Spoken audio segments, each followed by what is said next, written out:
B Y Vijayendra ವಿರುದ್ಧ 150 ಕೋಟಿ ಆಮಿಷ ಒಡ್ಡಿರುವಂತಹ ಆರೋಪ ವಿಚಾರಕ್ಕೆ ಸಂಬಂಧಪಟ್ಟಂತೆ ಕಾಂಗ್ರೆಸ್ ಹಾಗೂ ಬಿಜೆಪಿ ನಡುವೆ ಈಗ ವಾಕ್ಸಮರ ತೀವ್ರವಾಗ್ತಾ ಇದೆ.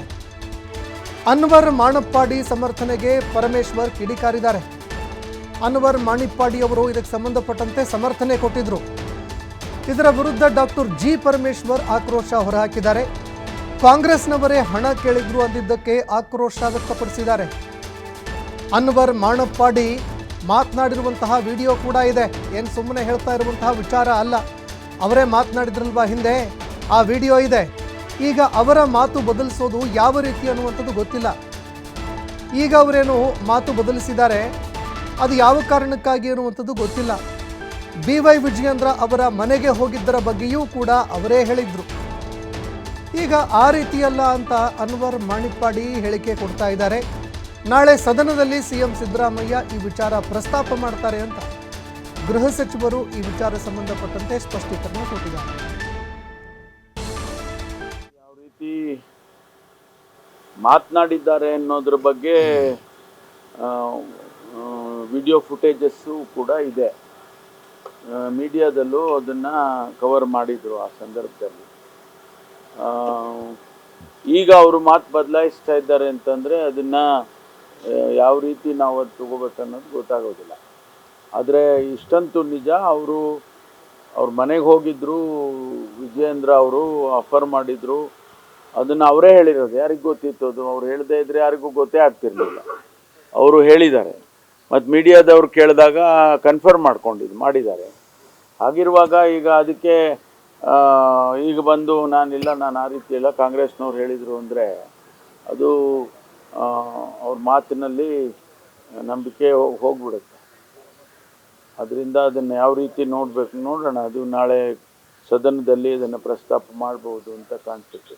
ಇಲ್ಲ, ಅವರು ಯಾವ ರೀತಿ. ಇನ್ನು ಬಿಜೆಪಿಯ ಅಧಿಕಾರ ಅವಧಿಯಲ್ಲಿ ಕೋವಿಡ್ ಹಗರಣ ನಡೆದಿರುವಂಥದ್ದು ಸತ್ಯ.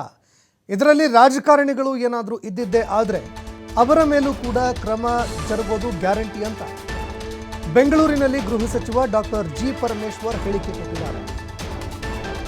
ನ್ಯಾಯಮೂರ್ತಿ ಮೈಕಲ್ ಡಿ ಕುನ್ಹಾ ಅವರ ವರದಿಯ ಆಧಾರದ ಮೇಲೆ ಎಫ್ಐಆರ್ ದಾಖಲಾಗಿದೆ. ಕುನ್ಹಾ ಅವರೇನು ವರದಿ ಕೊಟ್ಟಿದ್ದಾರೆ ಅದರ ಆಧಾರದ ಮೇಲೆ ಎಫ್ಐಆರ್ ಆಗಿದೆ. ಕೊರೋನಾ ಸಂದರ್ಭದಲ್ಲಿ ಅವ್ಯವಹಾರ ಆಗಿರುವಂಥದ್ದು ಸತ್ಯ. ಅದಕ್ಕಾಗಿ ಸಿಎಂ ಅವರು ಕೂಡ ತನಿಖೆ ಮಾಡಿಸುವುದಾಗಿ ಹೇಳಿದ್ರು. ಕೋವಿಡ್ ಕಿಟ್ ಖರೀದಿಯಾಗಿರಬಹುದು, ಅದೇ ರೀತಿ ಕೊರೋನಾದಲ್ಲಿ ಬಳಕೆಯಾಗಿರುವಂತಹ ಇಕ್ವಿಪ್ಮೆಂಟ್ಸ್ ಆಗಿರಬಹುದು, ಅದರ ಖರೀದಿ ಮಾಡೋದಕ್ಕೆ ಸೂಚನೆ ಕೊಟ್ಟಿದ್ದಾರೆ.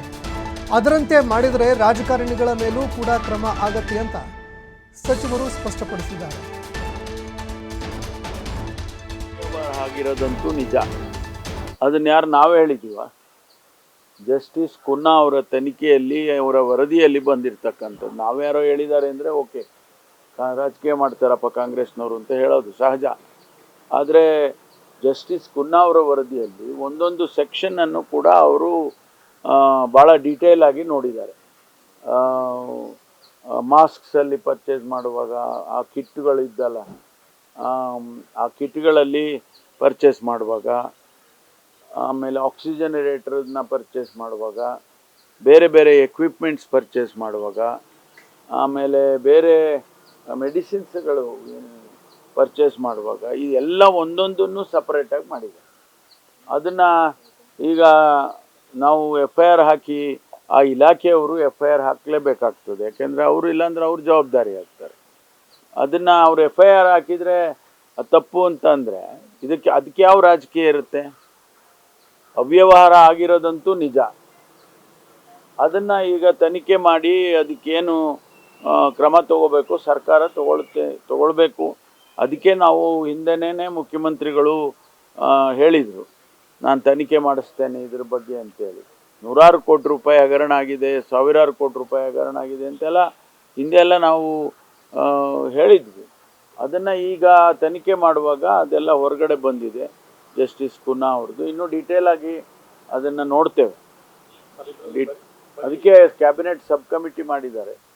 ಅದನ್ನು ನೋಡಿ ಆಮೇಲೆ ಕ್ರಮ ತಗೊಳ್ಳೋದು. ಅಲ್ಲಿ ಏನು ಬಂದಿದೆ, ಆ ತನಿಖೆ ವರದಿಯಲ್ಲಿ ಏನು ಬಂದಿದೆ ಅದನ್ನು ರಾಜಕಾರಣಿಗಳದ್ದು ಬಂದರೆ ಅದನ್ನು ಹೊರಗಡೆ ತರ್ತೀವಿ.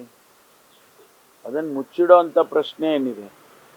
ಯಾರು ರಾಜಕಾರಣಿಗಳು ಒಂದು ವೇಳೆ ಇನ್ಸ್ಟ್ರಕ್ಷನ್ಸ್ ಕೊಟ್ಟಿದ್ರೆ ಅಥವಾ ಅವರು ಪರ್ಚೇಸ್ ಮಾಡೋದಕ್ಕೆ ನೇರವಾಗಿ ಅವರೇ ಏನಾದರೂ ಕೂಡ ಭಾಗಿಗಳಾಗಿದ್ದರೆ ಅದನ್ನೆಲ್ಲ ಹೊರಗಡೆ ಬರುತ್ತೆ. ಅವ್ಯವಹಾರ ಆಗಿರೋದಂತೂ ನಿಜ. ಅದನ್ನ ಯಾರು ನಾವೇ ಹೇಳಿದ್ದೀವ?